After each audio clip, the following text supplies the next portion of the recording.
आज की कहानी राजा विक्रमादित्य और सच्चा दान। प्राचीन काल में भारत के मध्य में सूर्यनगरी नाम का एक समृद्ध और वैभवशाली राज्य था। इस राज्य के शासक राजा विक्रमादित्य अपनी उदारता, न्यायप्रियता और प्रजा के प्रति प्रेम के लिए दूर दूर तक प्रसिद्ध थे।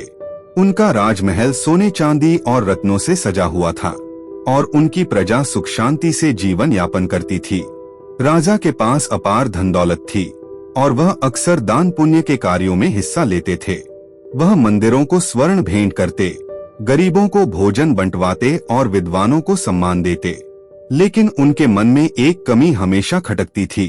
उन्हें लगता था कि उनका दान अभी भी अपूर्ण है, क्योंकि वह जो देते थे वह उनकी संपत्ति का केवल एक छोटा सा हिस्सा होता था। एक दिन राजा विक्रमादित्य अपने राज दरबार में बैठे थे। तभी एक सैनिक ने सूचना दी कि स्वामी अनंतदास नाम के एक साधु उनसे मिलना चाहते हैं। साधु जंगल में एक छोटी सी कुटिया में रहते थे और तप तथा साधना में लीन रहते थे। राजा ने तुरंत उन्हें दरबार में बुलवाया। साधु का व्यक्तित्व सादगी से भरा था। उनके शरीर पर केवल एक साधारण धोती थी, हाथ में एक लकड़ी की माला और चेहरे पर एक शांत मुस्कान थी। राजा ने उठकर उनका स्वागत किया और उन्हें अपने सिंहासन के पास बैठने का अनुरोध किया। स्वामी, आपका सूर्यनगरी में आगमन हमारे लिए सौभाग्य की बात है। राजा ने कहा, मैंने आपके तप और ज्ञान के बारे में बहुत सुना है। कृपया बताएं, मैं आपके लिए क्या कर सकता हूँ? स्वामी अनंतदास ने शांत स्वर में कहा, राजन, मैं यहाँ कुछ मांगने नहीं बल्कि कुछ देने आया हूँ। लेकिन यदि आप कुछ देना चाहते हैं तो मैं देखना चाहता हूँ कि आपका दान कितना सच्चा है। राजा को साधु की बात सुनकर आश्चर्य हुआ। उन्होंने तुरंत अपने खजाने के द्वार खोलने का आदेश दिया। स्वामी, मेरे पास धन, रत्न और स्वर्ण की कोई कमी नहीं। आप जो चाहें मांग सकते हैं।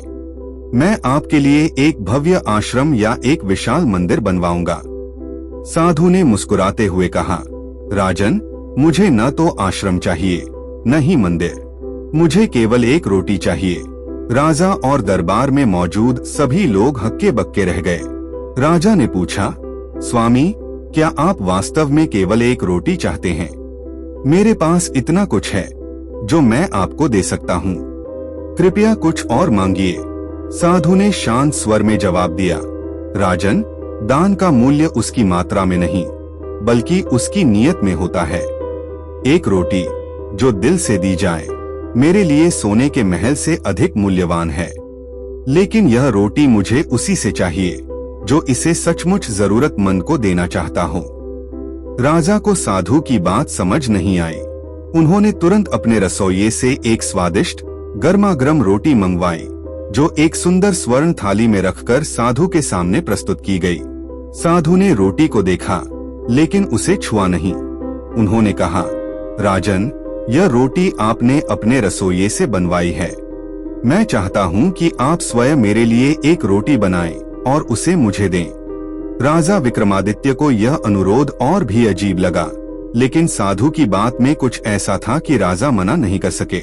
उन्होंने रसोई की ओर रुख किया, जहां उन्हें एहसास हुआ कि रोटी बनाना इतना आसान नहीं है। घंटों की मेहनत के बाद राजा किसी तरह एक रोटी बनाने में सफल हुए। वह रोटी न तो गोल थी न ही सुंदर, लेकिन राजा के चेहरे पर एक अनोखी संतुष्टि थी। राजा ने उस रोटी को एक साधारण थाली में रखा और साधु के पास ले गए। साधु ने रोटी को देखकर मुस्कुराए और कहा, राजन, यह रोटी मेरे लिए सबसे कीमती है। लेकिन अब मैं आपसे एक और काम चाहता हूँ। इस रोटी को उस व्यक्ति को दे दीजिए जो इस समय सूर्यनगरी में सबसे भूखा हो। यह कार्य राजा को और भी कठिन लगा। उन्होंने अपने सैनिकों को पूरे नगर में सबसे जरूरतमंद व्यक्ति को खोजने का आदेश दिया। कई घंटों की खोज के बाद एक सैनिक ने बताया कि नगर के बाहर एक टूटी फूटी झोपड़ी में एक बूढ़ी औरत रहती है, जो बहुत कमजोर और भूखी दिखती है। राजा स्वयं उस झोपड़ी में गए और बूढ़ी औरत को अपनी बनाई रोटी दी। बूढ़ी औरत ने रोटी खाई तो उसकी आंखों में आंसू आ गए। उसने कहा, राजन, मैंने वर्षों से इतना स्वादिष्ट भोजन नहीं खाया। आपने मुझे केवल भोजन नहीं बल्कि सम्मान और प्रेम दिया है। राजा को उस औरत की बात सुनकर एक अनोखा सुख मिला जो उन्होंने पहले कभी अनुभव नहीं किया था। जब राजा साधु के पास लौटे तो उन्होंने पूछा, स्वामी, क्या अब मेरा दान पूर्ण हुआ?